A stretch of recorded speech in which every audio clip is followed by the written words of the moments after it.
I'd like to talk to you about a subject that I'm titling Gravity and Your Piano, How to Produce a Calming Tone. Because when you use force and not gravity, you risk getting an ugly tone and a not calming tone effect from your piano. So I just wanted to talk about it using a few examples in pieces. This was from the Chopin Scherzo in B flat minor. It's a beautiful piece. It starts quite wild, like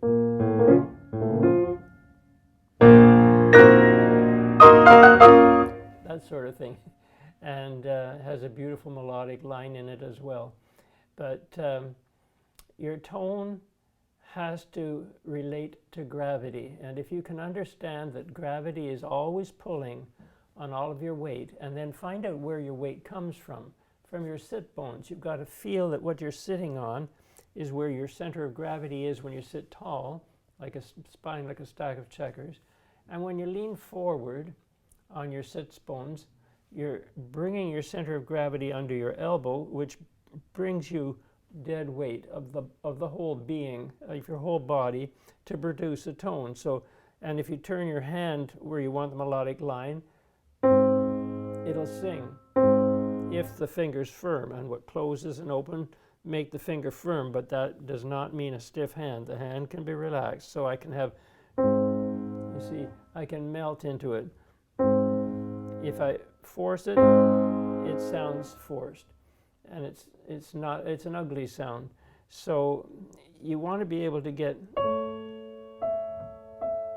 that gentleness, and so if you can relax your hand, and when you release on the way up and you come down in, if you imagine that there was a little road bump in the key, in the bottom of the key, in the key bed, when you come down and the weight produces the sound, the finger's ready to grip that weight and devour it, take it into your stomach, draw it into you and out to the listener, but let it flop right through to the floor, and then reach out with that finger and draw in toward you and grip the key, just the right amount of tone you want, but you must relax the hand. So if you thought of a little speed bump on the bottom of the key, that could be like a log, say, and the log can go left, right, or the log can go forward, back. So when it goes down and you think of pulling up in the wrist to bring yourself up over that little road bump,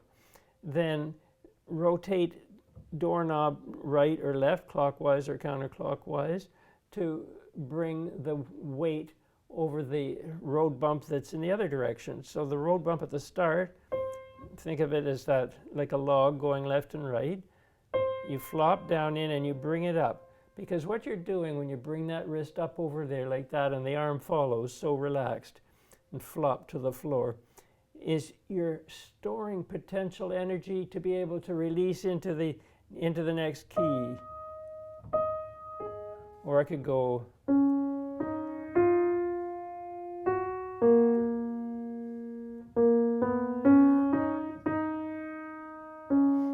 each note you're going in, you're going for the smoothness between the notes, but you're also going for the relaxation in your hand as you sink down into that key to get on the bottom where you're balanced on the bottom of the key with your weight. And then when you can know in your mind how to crawl and how to use that weight up over the speed bump and flopping into the next key, then you're going to get a warmer tone, a much more effortless tone. You don't tire so much when you're playing. You don't tire at all. Like if I do this, for example. See, I'm just thinking of the sits bones coming forward, flopping through, pulling up in the wrist to bring me over that next drop onto a steel tip that's ready to grip, but I'm just gripping as much as I want, but I'm able to relax in the hand, and then I can get a calming tone.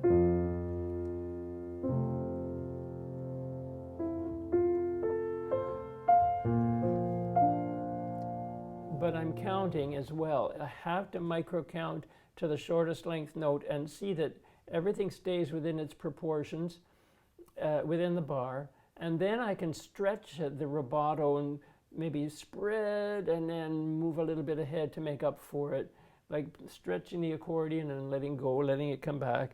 And just that elasticity to the line keeps it alive and keeps it more interesting. So it's all about thinking of all of these things at once, and that's why you want to isolate your practice and think of one thing, exaggerate that, then another, then put the two together and see if you can do both at once. And now if I play something like this, see, just that little snap with the finger, I get more color, but I'm still relaxed in the hand. So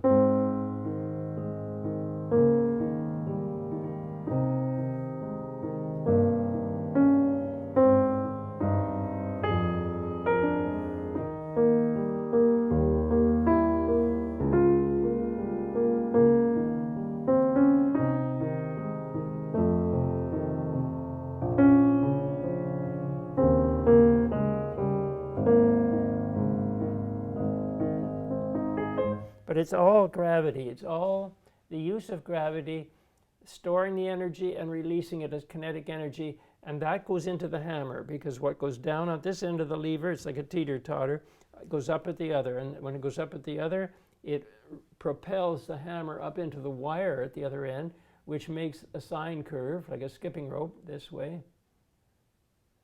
And that vibration is transferred through the bridge to the sounding board, which is vibrating then, and that's what you're transferring to the listener's ears. And it has to be heartfelt. You have to play from your heart. You can't just play the notes. You have to feel the music, and it's partly the feeling of going down with a relaxed hand and the gentleness of it, to hang on the edge of the cliff, balance there. You know, it's crawling, it's linking, and it's hearing a note die away, like if it goes, hear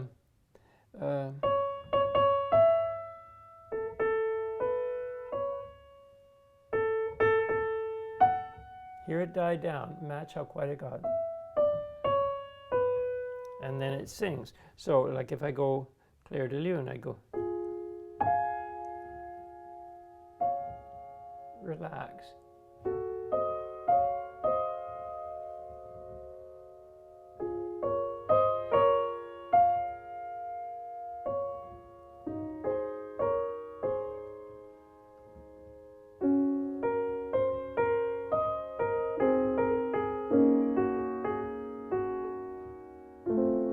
When you know that you can count on gravity, it won't let you down. It will let you down, and it won't. It's letting you down as slowly as you want to go, and it won't let you down in that you go up over that speed bump by bringing the wrist up over, and you know you've got the ammunition then to come into the next note and make it sing. So if I go, I don't just go fingers. It's arm weight on those little bumps, like.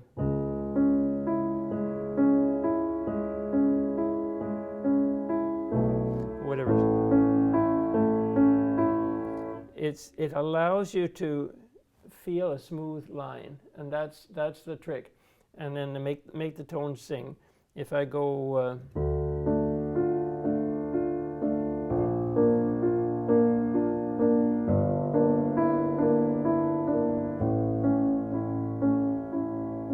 melody, so even that, going from the A to the D. If you just do it with your fingers, it's going to sound like that. But if you can, it's much more calming, much.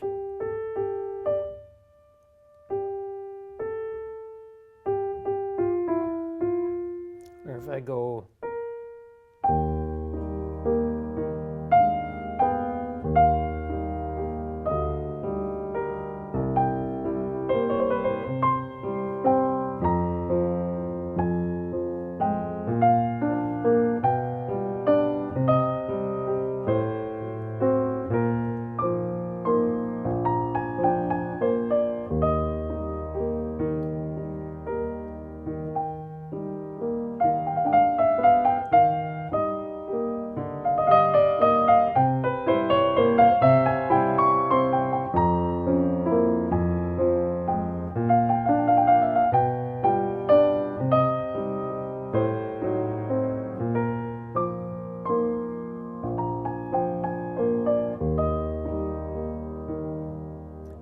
everything is to try and make your tone reach the heart of the listener.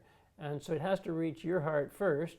You have to be in love with those sounds, those tones, but you also have to know the physics of what you're doing so that it's going to be with confidence every time you go to make it happen. And you won't be guessing at whether it's going to work, because you have the ammunition to make it work. You have potential and kinetic energy, stored energy and energy of motion. And when you can store it, just like a kangaroo when he hops, he uses his tail too to propel him, but it's like a pogo stick. It's like a spring in there. And that spring, by lifting your wrist, is what's bringing you over the next. So if I go, the spring is compressed. Now it brings you up over for that grip and drop.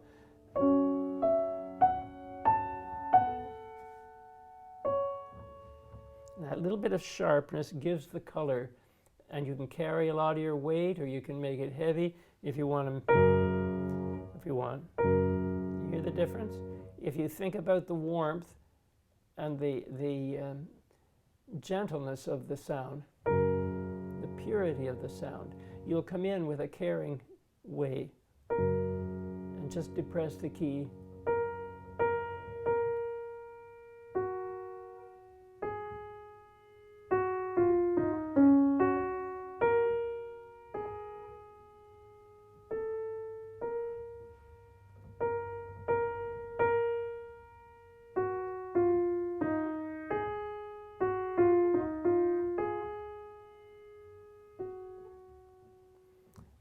It makes your playing so much more enjoyable when you're creating those overtones, those harmonics. Like a wire vibrates like that, but it's also vibrating at twice the speed, which is the harmonics. So if I play this C and I have this C, if I hold this C down, maybe it'd be better to show you here. If I hold this C down, but not make it sound, but the damper's off it so it can vibrate, and I play this one heavy. Those mics should be able to pick up that pitch that got started by sympathetic vibration. When you use the damper pedal, that damper's off on that wire, so when you play this note with color, not with force, but with color, then those harmonics start up, those vibrations of an octave higher, a fifth above that, and so on. And that's what gives you your color, and that's what makes the beauty of the music come out. But when you hear somebody just playing for the notes, it just destroys all of that. And so I hope that gives you a few ideas on trying to make your practicing pleasurable and communicative. It's very possible. So anyway, I hope you can work with those ideas, and have a good evening. Bye-bye.